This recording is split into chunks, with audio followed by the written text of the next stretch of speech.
Right. So first of all, I would like to thank Julian and his team for organizing this event. As they mentioned at the beginning, I spent 6 years here in Oxford, first as a PhD student and then as a junior research fellow. And during those 6 years, I could see, for instance, the Mexican society growing larger and larger and having these big parties, but never a Colombian society, nor I had the initiative to start it. So it is really great to see that this is happening. I moved to Oxford, to UCL with an EPSRC Career Acceleration Fellowship, and then I obtained a lectureship in 2011 in the Department of Physics and Astronomy. And my research is on quantum physics, linking this area to something less unusual, which is biology linked to this. And it's in this interdisciplinary area to try to understand these weird effects in biology. But today, I'm not going to talk about that. Rather, I decided to take this as an opportunity to reflect on issues that have been on my mind, but because of my scientific career, I've been focused mostly on producing good science and getting a recognition in the field, to now actually being able to do something that goes beyond publishing. So because of that, I took this opportunity to understand facts that were telling me what is the current state of the science capacity in Colombia and what specific actions we can take in order to improve it. And as a good physicist, I like numbers. I like measures, and I need a fact and a number so that I can establish a target. And this year, in June 2014, and at the beginning of, I think it was February, there were two interesting reports. One is by the OECD, which is the Organization for Economic Cooperation and Development. And it was a report that was requested by Colombia, and it was a report on the current state of the innovation and science system in Colombia. Of course, it is done from this perspective of an economic growth organization, and it has its bias because of that. But I think what it reports is a series of interesting facts that range from strengths and weakness and opportunities. And I like to just mention here 3 important aspects that I could draw from this report. And the first one is the fact that the basic state of our science and innovation system is not so optimistic if we look at these numbers. Essentially, we have only a 0.2% of investment of our gross domestic product, while if we compare it with countries like Brazil in South America, it is 1.2%, and this in comparison with the 2.4% that is for developed countries. In terms, another measure for our science and innovation system is how much we publish in journals that are recognized and indexed. And the numbers are small. I will go into that in a moment. But most importantly, what we're seeing is that we are behind countries like Argentina, Brazil, and Chile. And this is correlated with the fact that we have a small workforce in science, to the point that the average Colombian doesn't know what a PhD graduate do. They will call doctor other people, not necessarily those who do research in science or in any other areas. So essentially what I feel is our innovation system is like, we as a community, scientific community, we are a little fish that we have put in water because something can be done in Colombia, but with no resources, etc., and we are still expected to strive and survive. Let's see what we can do then. The second interesting report, which gives 2 messages that I think are interesting, was published in Nature News in June 2014. And it's a whole edition that is dedicated to South America. So the first message that this gives is the fact that we are on the spotlight, but not because of the stigma, but now they're paying attention to the science that we do. So that's already a tremendous step from daily news.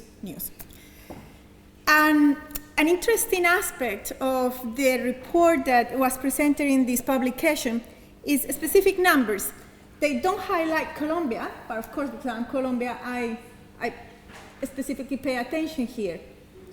And what this picture says is that it places us in the number 4 down in the ladder, the first one being Brazil, in the number of publications that we have per year, and in particular in the last 20 years. Now, an interesting fact of this publication is that many of these publications by Brazil were in their specific journals that until 2 years ago were not recognized by Scopus as an index publication. But finally, after an interesting battle between publishers, it was agreed that the science that was being produced and published in their language was going to be recognized as an index and appropriate science. Therefore, then they have this first place. They also have, of course, a lot of publications internationally, but it is remarkable that they managed to influence the scientific publishing industry to be recognized for the science they do and publish in their own language. Now, in the case of Colombia, this indication only accounts for the publications that are in internationally recognized journals. So what this says to me is that despite of all, we're not doing so bad. Now, scientific impact and output is not only measuring how much you publish, what you publish, but also in terms of the collaborations that you have outside. Brazil and Argentina are the two hubs in South America for connections and collaborations with other countries in South America, and as well are the ones that exhibit more international collaborations. From this respect, I believe, and I will show why, Colombia are on the route to be a central spot for research and pockets of excellence. But we require a little bit more of the work that, for instance, Charles was presenting here, the work that is connections between UK or very different countries and Colombia. And connections that are not thought in terms of outside, they are doing us a favor coming back, but actually we are recognized as equal partners producing the same quality of science even if we don't have the same resources.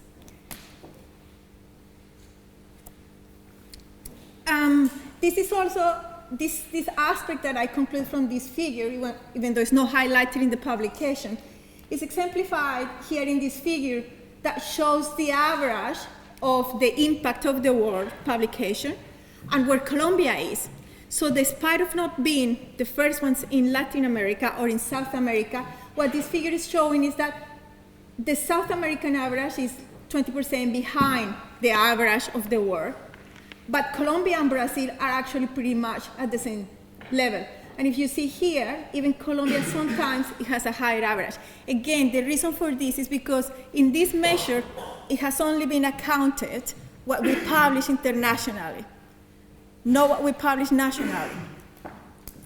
Unfortunately, we see, and I feel for other countries, that the trend is going down. But we see that Colombia, it's increasing a little bit slowly in this one. This is even more remarkable again when we see that the investment in science in Colombia is nearly the lowest in comparison to Brazil, Argentina, and Chile. Again, for me, what these figures are showing, is that we are capable of doing quite a lot with very little. And this is outstanding for the scientists that are in Colombia, and this is why I admire those who went back there and are there trying to do something with the nails, essentially. Now, after looking at these figures and these facts, what I decided then to reflect was on what they are saying about our strengths. And one very important strength that has been present in the previous talks, and that we can see from these figures, is our ability to rise back despite of the crisis that we are living every day. This resilience is the basis of our economic growth despite of that crisis. So Colombia is now on the spot of many international collaborations precisely because despite of the crisis that we have had for over 60 years, we still have managed to keep a steady, slow rate, but grow economic growth.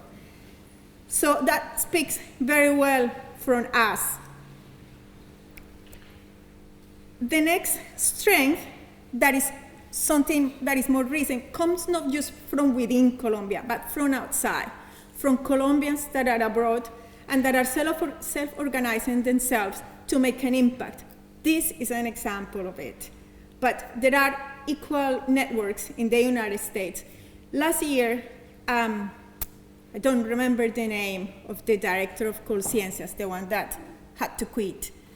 And she wrote an article, I think it was in El Tiempo, in which she made several statements about basic science in Colombia and indicating that whoever wanted to do basic science in Colombia better go back to somewhere outside, because that's where they were going to be paid good. In Colombia, they were never going to be paid good. And that generated, I don't know if you were aware, but a strong reaction from those that were outside, actually working quite hard to develop research in these fields, because, as I will illustrate, they are crucial for what the future of Colombia would be. And I was very surprised, but gladly surprised, that we had a list of more than, I don't know, it was 1,000 signatures, came to me from somewhere in the United States, when we were signing a letter, pretty emotional letter, but nevertheless, a letter raising our voices and saying, we are outside, but we're doing a tremendous good job for what you're saying right now. The letter was published in the El Tiempo. It didn't have more news after that, but I thought it was a pretty good step for this kind of thought. And it was a reflection of our strengths, our ability to collaborate now. As I said, 6 years here, and I always saw this Mexican community always doing these parties, etc., so strong, at least from the social viewpoint here in Oxford, but I didn't see that much from Colombia. And now, equally in London, there you can find more networks of Colombians, but still you always, I had the feeling that it was more difficult to gather Colombians for them to work together, partly because of certain aspects that Professor Gomez mentioned at the beginning, something in our culture, but I think that's been changing quite a lot. And this event and many others are a reflection of this ability now to collaborate, and I believe this is one of our strengths for what is to come. Now, the article in Nature is just an example of now being in the spotlight for something different from what we were used to be there. That is a reflection of the fact that the international community is more open now to Colombia, and that we, Colombia, are more open to this international community, and I think it's the time for us to take a lot of advantage of this. Because of this and because of this strength, then I think we are now in a position to take really concrete steps towards impacting science and innovation in Colombia in the short term, with specific projects in a timeline that is no more than 5 years. I don't know about the whole opportunities in the world, but I do know about a few that I have been involved here in the UK, which I think they are absolutely fantastic. One is this Newton Fund, so maybe you all know about it, so forgive me if I am repeating information that you know, but in case you don't know, this is the Newton Caldas Fund that opened a first call last year. The call was kind of in a rush, but this year there is a new call, and the deadline is on November 2014. The kind of investment that you're looking at this is between 30,000 and 50,000 pounds for projects between 1 and 2 years. They have priority areas for Colombia, and the priority areas for the projects that are being funded by this are climate, environment, energy, waste, recycling, unfortunately no basic science. However, they clearly specify that if you consider there is a strong subject relevant for development in Colombia, then they are willing to find that proposal if you have the partner in Colombia. So I encourage that if you have something like that in mind, even if it is not within the priority areas, to give it a try. Now, because this is an initiative that comes directly from governments, it has to be initiated by an institution in Colombia with a collaboration within the UK. And if the funding that is being requested is around £30,000, then the institution in Colombia needs to be ready to match that investment. Again, I think this might seem unfair, but I think it's very good. And the reason it is very good is because they are recognizing the institutions in Colombia as equal partners. And being equal partners means that this collaboration is one-to-one. It's no longer, as it might have been thought in the past, they are doing us a favor. No, this is a win-win situation. They are winning if we grow. So I think this is an interesting opportunity. And as I mentioned, the deadline for this year is Thursday, 20th November. These are proposals that need to be thought very carefully. Even if this year is not possible, next year there is an opportunity there to impact in the short term. Now, there are schemes that are less ambitious, but still equally effective. And this is one scheme by the Royal Society, which you might know as well, which is the International Exchange Scheme. This is a scheme that funds bilateral visits for either 6 months, 1 year, or 2 years. It can be proposed between the UK and any other country. The lead applicant has to be a scientist that is based in the UK. It doesn't have to be a Colombian or someone that has a specific route in the country that it wants to link to. It's simply a scientist that wants to establish a connection and a collaboration with someone in Colombia. There are 3 calls per year. I don't know what is the success rate, but I will tell you later because I just submitted a proposal for this international exchange for 2 years. As I said, it's 3 calls per year, so it's a pretty good start. It only funds visits, travels, and for 2 years is £12,000. That's not at all if you want to do research, but it's a good start if you want to go and work with people there, or if you want them to come and work with you. Now, I am sure that every institution has a scheme similar to this one, but UCL in particular has partnered with Santander Bank, and they have these, what they call Research Catalyst Awards, that allow one academic or a few academics to go and visit and start a collaboration in Colombia. Now, I was happy enough to apply for this, and I went this year to try to establish a collaboration that I have been discussing for quite a while with a colleague of mine, with whom I did my master's at Universidad de los Andes. She went abroad, she did her PhD, postdocs, etc., went back and established her group, first quantum optics group at Universidad de los Andes in Bogotá. For a few years, we have been talking about doing projects together, but never really had the chance. But this year, thanks to this UCL Catalyst Award, I managed to go there for a month, and we concrete a project that wasn't specifically in the area that she used to work, not in the area that I used to work, but it was a crucial aspect of research that has to do with the fundamentals of quantum technologies. Now, with the ability for the first time to do experiments of this kind in Colombia. And thanks to this, we submitted a proposal now to the Royal Society, and we hope that then that could be the beginning of a long-term collaboration. And by long-term, I mean at least 5 years, that will allow us to have PhD students that are completed and have visits in the 2 sites. So with this, I just wanted to illustrate that there are concrete actions that, even at small scale, can be done to start impacting in the short-term designs that Colombia do. Now I just want to finish.